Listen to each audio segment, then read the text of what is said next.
বিশেষ গোষ্ঠীকে সুরক্ষা দিতে ডিজিটাল নিরাপত্তা আইন করা হয়েছে বলে জানিয়েছেন নাগরিক সমাজের প্রতিনিধিরা।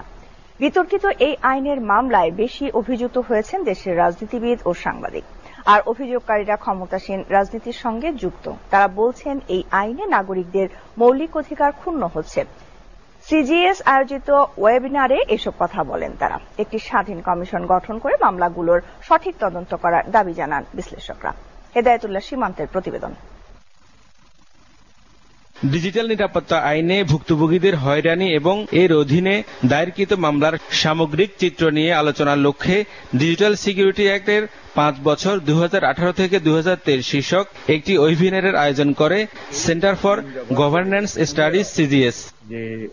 এতে অংশ নিয়ে আলোচকরা বলেন, দেশের নাগরিকদের ডিজিটালি সুরক্ষা দেওয়া সরকারের দায়িত্ব, কিন্তু সরকার এতে ব্যর্থ হয়েছে। 57 ধারা দিয়ে যেই দমন নিপীড়ন চালানো হচ্ছিল, ডিএসএ তে এসে কিন্তু সেটা থেকে যেই সরকারি যন্ত্র সেটা থেকে সরে গেলেন না। যতদিন এটা থাকবে, যেই ফর্মে থাকুক, এটা ডিএসএ ফর্মে থাকুক আর সিএসএ ফর্মে থাকুক, এটার অপপ্রয়োগ হবে। আপনি এটাকে রোধ করতে পারবেন। কিশোর অপরাধের জন্য না নিয়ে তাদেরকে ডিজিটাল সিকিউরিটি আইনের আওতায় নিয়ে আসা, এইসব কিছু দেশটাকে একটা অস্থিতিশীল অসভ্যতার মধ্যে নিয়ে গেছে। ডিজিটাল নিরাপত্তা আইন বিশেষ গোষ্ঠীকে সুরক্ষা দেওয়ার জন্য করা হয়েছে বলে মন্তব্য করেন আলোচকরা। ক্ষমতায় থাকার জন্য যে বল প্রয়োগের যে অস্ত্র, সেই অস্ত্রটি কিন্তু আর একটা বিষয় হচ্ছে ডিজিটাল সিকিউরিটি অ্যাক্ট বা সাইবার সিকিউরিটি অ্যাক্ট। এই আইনটা প্রণীত হয়েছে কিছু ব্যক্তিকে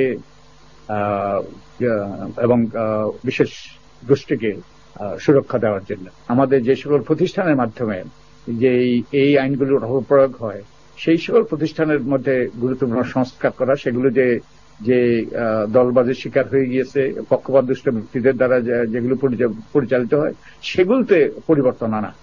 দেশে ডিজিটাল নিরাপত্তা আইনের বিভিন্ন অসংগতি তুলে ধরে প্রধান আলোচক অধ্যাপক ডক্টর আলী রিয়াজ মামলার দীর্ঘসূত্রিতা তৈরিতে পুলিশের ভূমিকার সমালোচনা করেন। ডিএসএর এই মামলাগুলো অব্যাহত থাকার কারণে পরিবার ক্ষতিগ্রস্ত হচ্ছে, হেনস্থার শিকার হচ্ছেন, নিপীড়নের শিকার হচ্ছেন, অনিশ্চয়তার মধ্যে আছেন, আর্থিক ক্ষতির শিকার হয়েছেন, এবং এগুলি নিয়ে সরকারের কোনো মাথা ব্যথা আছে বলে মনে হয়। তো যখনই দেখছি যে বাংলাদেশে গণতান্ত্রিক প্রক্রিয়াটা বাধাগ্রস্ত হচ্ছে, ক্ষতিগ্রস্ত হচ্ছে, রীতিনীতি এবং অনুশীলনগুলো ইরোশন হচ্ছে, বড় রকমের বিপর্যয়ের মধ্যে দিয়ে যাচ্ছে এবং ক্রমাগতভাবে তার নিম্নগতি পশ্চাৎপসরণ ঘটেছে, তখন এই আইনগুলি আরো বেশি কঠোর হয়েছে এবং সেই আইনগুলি ব্যবহার করা হয়েছে। ডিজিটাল নিরাপত্তা আইন দ্বারা সাংবাদিকদের বেশি নিয়ন্ত্রণ করা হয়েছে, যা গণমাধ্যমের স্বাধীনতাকে হরণ করা হয়েছে বলে মত দেন আলোচকরা।